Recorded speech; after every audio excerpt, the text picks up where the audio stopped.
നമസ്കാരം. വിമർശകരെ V D സതീശനെ എങ്ങനെയാണ് കൈകാര്യം ചെയ്യുന്നത് എന്ന് പലതവണ നമ്മൾ ചർച്ച ചെയ്തതാണ്. ഓരോ പത്രസമ്മേളനത്തിലും അദ്ദേഹം വളരെ വ്യക്തതയോടെ ചോദ്യങ്ങൾ കേൾക്കും ആദ്യം, എന്നിട്ട് പറയേണ്ടതിന് കൃത്യമായ ഉത്തരം പറയും.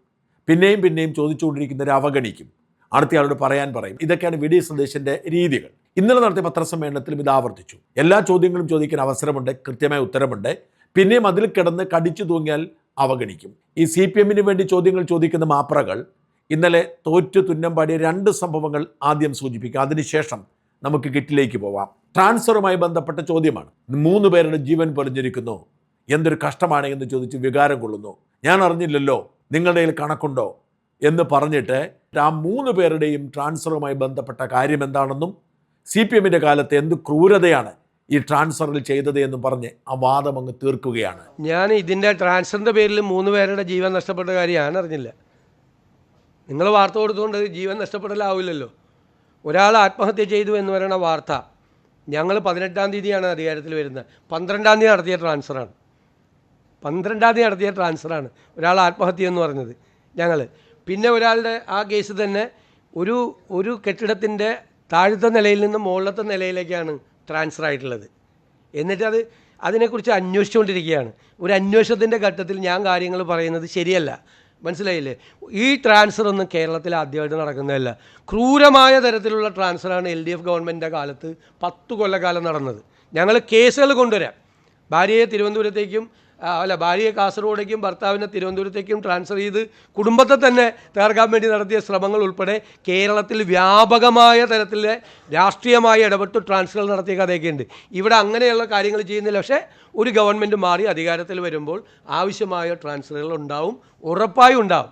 അതിൻ്റെ പേരിൽ ആളുകൾ ആത്മഹത്യ ചെയ്തു എന്ന് പറഞ്ഞ് പ്രചരിപ്പിക്കുന്നത് തെറ്റായ കാര്യമാണ്. ചോദ്യം നേരെ കിറ്റിലേക്ക് വന്നു. CPM കഴിഞ്ഞ കുറേ കാലമായി ബഹളം വെച്ചുകൊണ്ടിരിക്കുന്ന ഒരു സംഭവമാണ് കിറ്റ് രാഷ്ട്രീയത്തിൽ അവർ എക്കാലത്തും വിജയിച്ചിട്ടുണ്ട്. അതുകൊണ്ട് ഇവിടെ കിറ്റൊന്നും വിതരണം ചെയ്യുന്നില്ല, റേഷൻ കടകളിൽ കിറ്റില്ല, ആളുകൾ ആകെപ്പാടെ വെള്ളം കുടിക്കുന്നു, ആകെ ബുദ്ധിമുട്ടെന്ന് പറഞ്ഞ് നുണയങ്ങ് പ്രചരിപ്പിക്കുക. ഇടത് സർക്കാരിൻ്റെ കാലത്ത് ഇവർ കിറ്റിൻ്റെ രാജാക്കന്മാരായി അറിയപ്പെട്ടിരുന്നു. സൗജന്യ കിറ്റ് കൊടുക്കുന്നു, റേഷൻ കടകളിൽ വരുന്നു, ഇതൊക്കെ അവർ പറയും. പക്ഷെ അങ്ങനെ ഒരു ആരോപണം ഉന്നയിക്കാൻ അവർ കാത്തിരുന്നെങ്കിലും വളരെ കരുതലോടെ ജാഗ്രതയോടെ റേഷൻ കടകളിൽ എല്ലാ സാധനങ്ങളും എത്തിച്ചു, കിറ്റുകൾ കൊടുത്തു, വില പതിവിനേക്കാൾ കുറച്ചു കൊടുത്തു, സപ്ലൈകോ സ്റ്റോറുകളിൽ എല്ലാം എത്തിച്ചു കൊടുത്തു. പക്ഷെ എന്നിട്ടും ദേശാഭിമാനിയും സഖാക്കളും കിറ്റില്ല എന്ന് പറഞ്ഞുകൊണ്ടിരിക്കുക. അതിൻ്റെ കാരണം ഭൂരിപക്ഷം പേർക്കും കിറ്റിന് അർഹതയില്ല. അതുകൊണ്ട് കിറ്റ് കിട്ടുന്നവർക്കറിയാം തങ്ങൾക്ക് കിട്ടുന്നുണ്ടെന്ന്, എന്നാൽ മറ്റുള്ളവർക്കായിരുന്നു കിറ്റില്ലെന്ന്. അതുകൊണ്ട് ഇതേക്കുറിച്ച് ചോദ്യമായി വളരെ കൃത്യമായി കണക്കെണ്ണി പറഞ്ഞു. ആകെ വേണ്ടത് 5,93,000 കിറ്റാണ്. 6,02,609 കിറ്റ് ഉണ്ടാക്കി. അതിൽ 3,06,092 കിറ്റ് റേഷൻ കടകളിലെത്തി. 70,885 കിറ്റ് ആളുകൾ വാങ്ങിക്കൊണ്ടുപോയി. ഓർക്കണം, അത്തം തുടങ്ങിയതേ ഉള്ളൂ, ഓണത്തിന് ഇനി സമയമുണ്ട്, എല്ലാം റെഡിയാണ്. മാത്രമല്ല സപ്ലൈകോകളിൽ സാധനം ആവശ്യത്തിക്കുള്ളുണ്ട്, മാവേലിയിലുണ്ട്, എല്ലാം അങ്ങ് വിശദീകരിച്ചു പറഞ്ഞു. തെറ്റായിട്ടുള്ള വാർത്തയാണത്. ഈ ഓണക്കിറ്റ് വിതരണം സംസ്ഥാന ഇന്ന് ഉച്ചയ്ക്ക് 2:30 വരെയുള്ള കണക്ക് ഞാൻ പറഞ്ഞുതരാം. ഇന്ന് ഉച്ചയ്ക്ക് 2:30 വരെ സംസ്ഥാന സർക്കാരിൻ്റെ സൗജന്യ ഓണക്കിറ്റ് വിതരണം പുരോഗമിക്കുകയാണ്. റേഷൻ കടകളിൽ എത്തിച്ച ആകെ കിറ്റുകൾ നമ്മൾ തയ്യാറാക്കി വെച്ചിരിക്കുന്നത് 6,02,650 റെഡിയാണ്.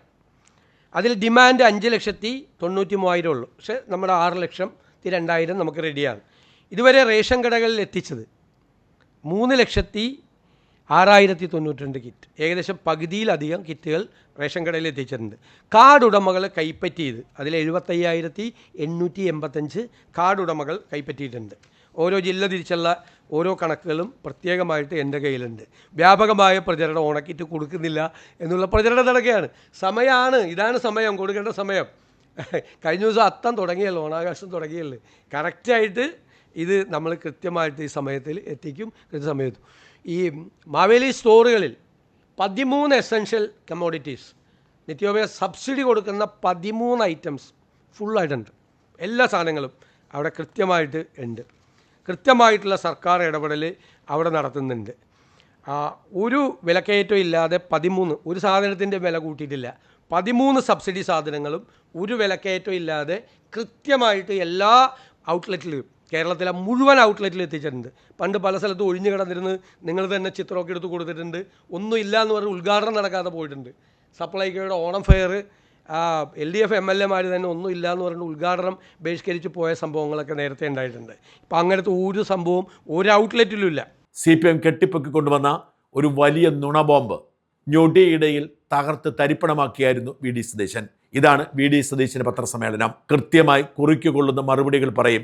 എല്ലാ ക്യാപ്സ്യൂളുകളും അപ്പോൾ തന്നെ ചീറ്റിച്ച് കളയും. CPMന് പുതിയ ക്യാപ്സ്യൂൾ തേടി പോവേണ്ടി വരും. അല്ലെങ്കിൽ പഴയ ക്യാപ്സ്യൂളിനെ കുറിച്ച് വീണ്ടും സൂചിപ്പിച്ച് കൂടെ ഇരിക്കുന്നവരുടെ തന്നെ ചീത്ത കേൾക്കേണ്ടി വരും. ഏറ്റവും ദയനീയമായി പൊളിഞ്ഞുപോയതാണ് കിറ്റ് രാഷ്ട്രീയം. CPM വളരെ കഷ്ടപ്പെട്ടുണ്ടാക്കി വെച്ച ക്യാപ്സ്യൂളാണ്. ഓണത്തിന് ഇതൊന്നും വിതരണം ചെയ്യില്ല എന്ന് കരുതി. പക്ഷേ അത് കൃത്യമായി വിതരണം ചെയ്ത് എല്ലാ പഴുതുകളും അടച്ച് VD സതീശൻ മറുപടിക്ക് കാത്തുനിന്നു. പെൻഷന്റെ കാര്യം ഇതുതന്നെയാണ്. ക്ഷേമ പെൻഷൻ കൃത്യസമയത്ത് കൊടുക്കുന്ന പദ്ധതികൾ മുമ്പോട്ട് കൊണ്ടുപോകുന്നു. അതിൻ്റെയും കണക്ക് VD സതീശൻ കൃത്യമായി തുറന്നു പറഞ്ഞു. സർക്കാരിൻ്റെ ക്ഷേമ പെൻഷൻ അതായത് 25-ാം തീയതി മുതൽ കൊടുത്താൽ മതി ഈ മാസം യഥാർത്ഥത്തിൽ. പക്ഷെ അത് 19-ാം തീയതി മുതൽ വിതരണം നടത്തുകയാണ്. സാമൂഹ്യക്ഷേമ പെൻഷൻ നാളെ മുതൽ വിതരണം ചെയ്യുകയാണ്. അതിനായിട്ടുള്ള 1105 കോടി രൂപ അനുവദിച്ചു. ഓണം ആയതുകൊണ്ടാണ് അടുത്ത മാസത്തേക്ക് കിട്ടേണ്ട പെൻഷൻ 19-ാം തീയതി തൊട്ട് കൊടുത്തു തുടങ്ങുന്നത്. പെൻഷൻ ഒരു മാസവും മുടങ്ങാതെ കൊടുക്കണമെന്നുള്ള UDF സർക്കാരിൻ്റെ നയത്തിൻ്റെ ഭാഗം കൂടിയാണിത്. സാമൂഹ്യ സുരക്ഷാ പെൻഷൻ 59,472 ഗുണഭോക്താക്കൾക്കായിട്ട് സംസ്ഥാന വിഹിതമായി 951 കോടി 40 ലക്ഷം അനുവദിച്ചു.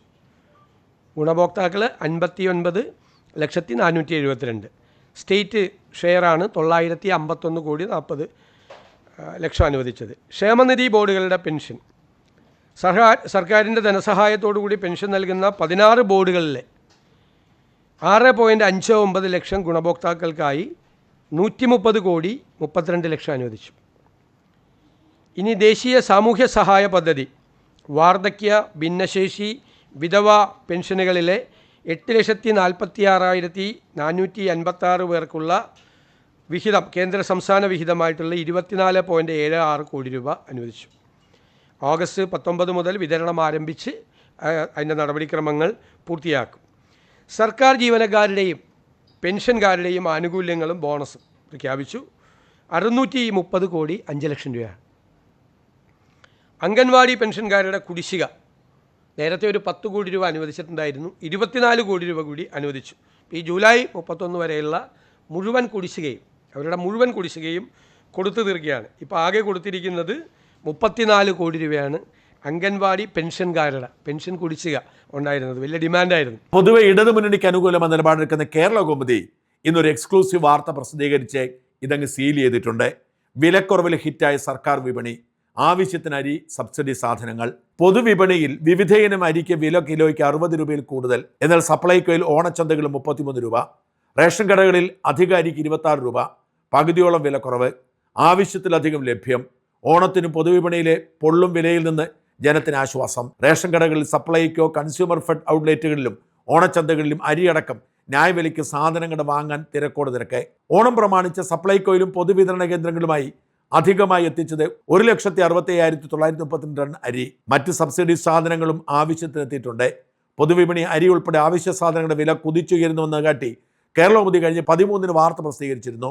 തുടർന്നാണ് സർക്കാരിൻ്റെ ഇടപെടൽ കൂടുതൽ കാര്യക്ഷമമായത്. ആന്ധ്രയിലെ മില്ലുടമകളും ഇടനിലക്കാരും ഒത്തുകളിച്ച് കേരളത്തിൽ അരിവില വർദ്ധിപ്പിക്കുന്നത് വാർത്തയിൽ ചൂണ്ടിക്കാട്ടിയിരുന്നു.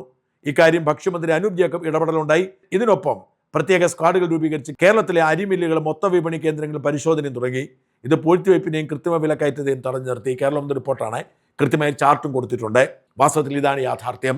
CPMന് ക്യാപ്സ്യൂൾ ഇറക്കാൻ കഴിയുന്നതിന് മുൻപ് യാഥാർത്ഥ്യങ്ങൾ പുറത്തു വരികയും CPM ക്യാപ്സ്യൂൾ ചീറ്റിയതിൻ്റെ വേദനയിൽ സ്വയം പഴിച്ച് എവിടെയെങ്കിലുമൊക്കെ കുത്തിയിരുന്ന് അടുത്ത കുറ്റം പറച്ചിലിന് വേണ്ടി കാത്തിരിക്കുകയുമാണ് ഇപ്പോൾ.